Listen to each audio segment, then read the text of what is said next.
ಭಾರತದ ಸಂವಿಧಾನದ ವಿಧಿ 41 ಆರ್ಟಿಕಲ್ 41ನ್ನು ರಾಜ್ಯ ನೀತಿ ನಿರ್ದೇಶಕ ತತ್ವಗಳ directive principles of state policy ಡಿಪಿಎಸ್ಪಿ ಭಾಗ 4ರಲ್ಲಿ ಸೇರಿಸಲಾಗಿದೆ.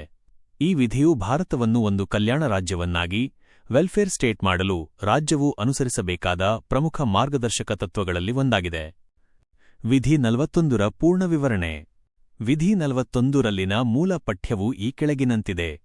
ರಾಜ್ಯವು ತನ್ನ ಆರ್ಥಿಕ ಸಾಮರ್ಥ್ಯ ಮತ್ತು ಅಭಿವೃದ್ಧಿಯ ಮಿತಿಗಳೊಳಗೆ ಕೆಲಸ ಮಾಡುವ ಹಕ್ಕನ್ನು, ಶಿಕ್ಷಣದ ಹಕ್ಕನ್ನು ಮತ್ತು ನಿರುದ್ಯೋಗ, ವೃದ್ಧಾಪ್ಯ, ಅನಾರೋಗ್ಯ ಮತ್ತು ಅಂಗವೈಕಲ್ಯದ ಸಂದರ್ಭಗಳಲ್ಲಿ ಹಾಗೂ ಇತರ ಅರ್ಹವಲ್ಲದ ಕೊರತೆಯ ಸಂದರ್ಭಗಳಲ್ಲಿ ಸಾರ್ವಜನಿಕ ಸಹಾಯವನ್ನು ಪಡೆಯುವ ಹಕ್ಕನ್ನು ಖಚಿತಪಡಿಸಿಕೊಳ್ಳಲು ಪರಿಣಾಮಕಾರಿ ನಿಬಂಧನೆಗಳನ್ನು ಮಾಡತಕ್ಕದ್ದು. ಈ ವಿಧಿಯು ಸಂಕ್ಷಿಪ್ತವಾಗಿ ರಾಜ್ಯ ಸರ್ಕಾರಗಳಿಗೆ 3 ಪ್ರಮುಖ ಸಾಮಾಜಿಕ ಜವಾಬ್ದಾರಿಗಳನ್ನು ವಹಿಸುತ್ತದೆ. 1. ಕೆಲಸ ಮಾಡುವ ಹಕ್ಕು, ರೈಟ್ ಟು ವರ್ಕ್. ರಾಜ್ಯವು ಪ್ರತಿಯೊಬ್ಬ ನಾಗರಿಕರಿಗೂ ಅವರ ಆರ್ಥಿಕ ಸಾಮರ್ಥ್ಯ ಮತ್ತು ಅಭಿವೃದ್ಧಿಯ ಮಿತಿಗಳೊಳಗೆ ಕೆಲಸವನ್ನು ಒದಗಿಸಲು ಪ್ರಯತ್ನಿಸಬೇಕು. ಇದು ಸರ್ಕಾರವು ಉದ್ಯೋಗ ಸೃಷ್ಟಿಗೆ ನೀತಿಗಳನ್ನು ರೂಪಿಸಬೇಕು ಮತ್ತು ನಿರುದ್ಯೋಗವನ್ನು ಕಡಿಮೆ ಮಾಡಲು ಕ್ರಮಗಳನ್ನು ತೆಗೆದುಕೊಳ್ಳಬೇಕು ಎಂದು ಸೂಚಿಸುತ್ತದೆ. ಉದಾಹರಣೆಗೆ, ಮಹಾತ್ಮ ಗಾಂಧಿ ರಾಷ್ಟ್ರೀಯ ಗ್ರಾಮೀಣ ಉದ್ಯೋಗ ಖಾತ್ರಿ ಯೋಜನೆ MGNREGA ಈ ತತ್ವದ ಅಡಿಯಲ್ಲಿ ಜಾರಿಗೆ ಬಂದ ಪ್ರಮುಖ ಕಾರ್ಯಕ್ರಮವಾಗಿದೆ. 2. ಶಿಕ್ಷಣದ ಹಕ್ಕು, ರೈಟ್ ಟು ಎಜುಕೇಷನ್. ರಾಜ್ಯವು ಪ್ರತಿಯೊಬ್ಬರಿಗೂ ಶಿಕ್ಷಣವನ್ನು ಒದಗಿಸಲು ಪರಿಣಾಮಕಾರಿ ವ್ಯವಸ್ಥೆಗಳನ್ನು ಮಾಡಬೇಕು. ಇದನ್ನು ಭಾಗಶಃ ವಿಧಿ 21A ಮೂಲಭೂತ ಹಕ್ಕು ಅಡಿಯಲ್ಲಿ 6 ರಿಂದ 14 ವರ್ಷದ ಮಕ್ಕಳಿಗೆ ಕಡ್ಡಾಯ ಮತ್ತು ಉಚಿತ ಶಿಕ್ಷಣ ನೀಡುವ ಮೂಲಕ ಜಾರಿಗೆ ತರಲಾಗಿದೆ. ಆದರೂ ವಿಧಿ 41ರಲ್ಲಿ ಶಿಕ್ಷಣದ ವ್ಯಾಪ್ತಿಯು ವಿಶಾಲವಾಗಿದೆ. ಇದರಲ್ಲಿ ವಯಸ್ಕರ ಶಿಕ್ಷಣ ಮತ್ತು ಉನ್ನತ ಶಿಕ್ಷಣದ ಪ್ರವೇಶವೂ ಸೇರಿವೆ. 3. ಸಾರ್ವಜನಿಕ ಸಹಾಯದ ಹಕ್ಕು, right to public assistance in certain cases.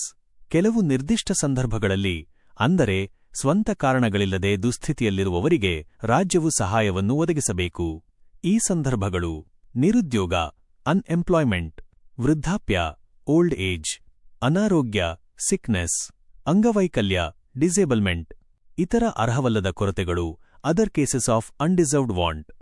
ಈ ತತ್ವವನ್ನು ಆಧರಿಸಿ ಸರ್ಕಾರವು ವೃದ್ಧಾಪ್ಯ ವೇತನ ಯೋಜನೆಗಳು, ಓಲ್ಡ್ ಏಜ್ ಪೆನ್ಷನ್ ಸ್ಕೀಮ್ಸ್, ಅಂಗವಿಕಲರ ಪಿಂಚಣಿ ಯೋಜನೆಗಳು, ಡಿಸೆಬಿಲಿಟಿ ಪೆನ್ಷನ್ ಸ್ಕೀಮ್ಸ್ ಮತ್ತು ವಿವಿಧ ಸಾಮಾಜಿಕ ಭದ್ರತಾ ಕಾರ್ಯಕ್ರಮಗಳನ್ನು ಸೋಷಿಯಲ್ ಸೆಕ್ಯೂರಿಟಿ ಪ್ರೋಗ್ರಾಮ್ಸ್ ಜಾರಿಗೆ ತಂದಿದೆ. ವಿಧಿ 41ರ ಮಹತ್ವ.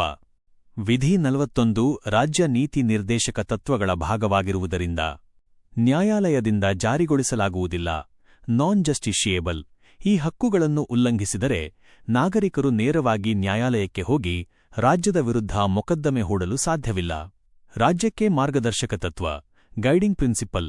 ಇದು ಕಾನೂನುಗಳನ್ನು ಮಾಡುವಾಗ ಮತ್ತು ನೀತಿಗಳನ್ನು ರೂಪಿಸುವಾಗ ರಾಜ್ಯ ಸರ್ಕಾರಕ್ಕೆ ಒಂದು ಮಾರ್ಗದರ್ಶನ ನೀಡುತ್ತದೆ.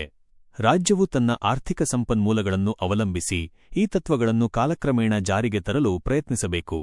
ಸಾರಾಂಶವಾಗಿ, ವಿಧಿ 41ರ ಮುಖ್ಯ ಉದ್ದೇಶವು ಭಾರತೀಯ ನಾಗರಿಕರಿಗೆ ಕೆಲಸ, ಶಿಕ್ಷಣ ಮತ್ತು ಕನಿಷ್ಠ ಸಾಮಾಜಿಕ ಭದ್ರತೆಯನ್ನು ಒದಗಿಸುವ ಮೂಲಕ ಸಮಾಜವಾದಿ ಸಮಾಜವನ್ನು, ಸೋಷಲಿಸ್ಟ್ ಸೊಸೈಟಿ ನಿರ್ಮಿಸಲು ರಾಜ್ಯವನ್ನು ಪ್ರೇರೇಪಿಸುವುದಾಗಿದೆ.